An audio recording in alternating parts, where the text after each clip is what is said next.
This is TradeFlow News, bringing you relevant news and insights from around the world. TradeFlow News, enabling trade for SMEs and economies worldwide. These are some of the key topics that we will be looking into in today's program.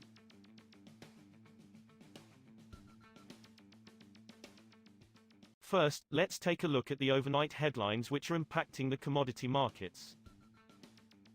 Oil prices rose more than 1% on Wednesday after U.S. President Donald Trump ordered a total and complete blockade of all sanctioned oil tankers entering and leaving Venezuela, raising fresh geopolitical tensions at a time of concerns over demand. Brent crude futures were up 79 cents, or 1.3%, at $59.71 a barrel at 0500 GMT, while U.S. West Texas Intermediate crude rose 77 cents, or 1.4%, to $56.04 a barrel. Oil prices settled near five-year lows in the previous session on progress in Russia-Ukraine peace talks, as a deal may see Western sanctions on Moscow eased, freeing up supply even as the market grapples with fragile global demand.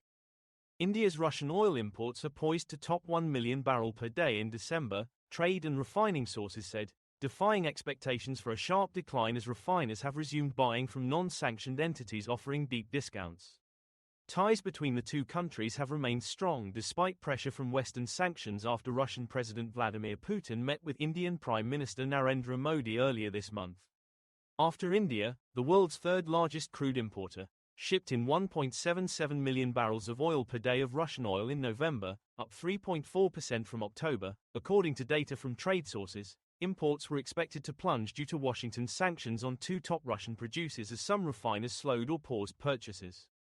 Moving on to the top news in the energy sector. The European Commission unveiled a plan on Tuesday to drop the EU's effective ban on new combustion engine cars from 2035 after pressure from the region's auto sector, marking the bloc's biggest retreat from its green policies in recent years. The move, which still needs approval from EU governments and the European Parliament, would allow continued sales of some non-electric vehicles. Car makers in regional industrial powerhouse Germany and in Italy had sought easing of the rules. The EU executive appears to have bowed to calls from car makers to keep selling plug-in hybrids and range extenders that burn fuel as they struggle to compete against Tesla and Chinese electric vehicle makers. The U.S. Environmental Protection Agency expects to finalize 2026 and 2027 biofuel blending mandates, which had originally been expected in late October, in the first quarter of next year. The slowdown pushes one of the Trump administration's most consequential energy policy choices into 2026. Without clarity on quotas, companies say they are forced to hold back on deals and delay spending decisions that shape output and margins. Reuters reported earlier this week the decision would likely spill into next year, citing sources familiar with the matter. Next, we have the top news in metal markets.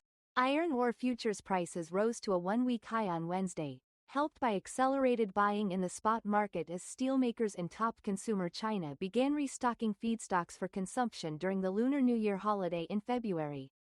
The most traded iron ore contract on China's Dalian Commodity Exchange climbed 1.05% to 766 yuan and 50 fen, $108.84, a metric ton by 0212 GMT. Earlier in the session, it touched its highest since December 11 at 769 yuan.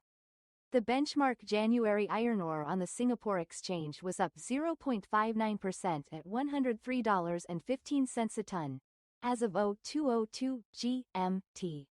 It hit the highest since December 5 at $103.45 earlier in the session.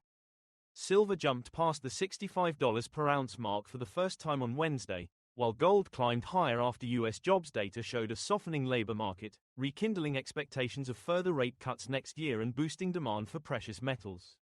Spot silver was up 3.9% at $66.28 an ounce after rising to an all-time high of $66.52 earlier in the session.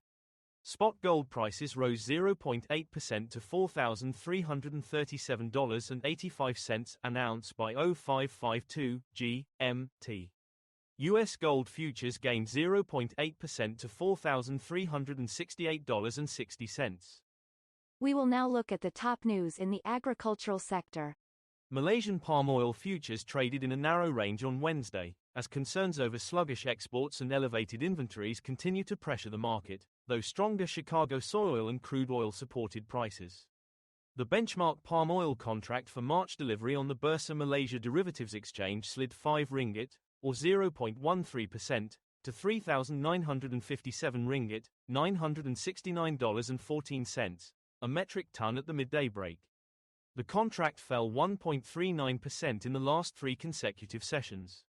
The market remains concerned about the weak exports and high stock levels in the country, said David Ng, a proprietary trader at Kuala Lumpur-based trading firm Iceberg XSDNBHD. That is all for today's news on commodity markets. Stay tuned to TradeFlow News as we continue to provide you with more updates. We also invite you to follow us on Twitter at TradeFlow News, which allows you to watch our program on your mobile device or desktop to receive information from there.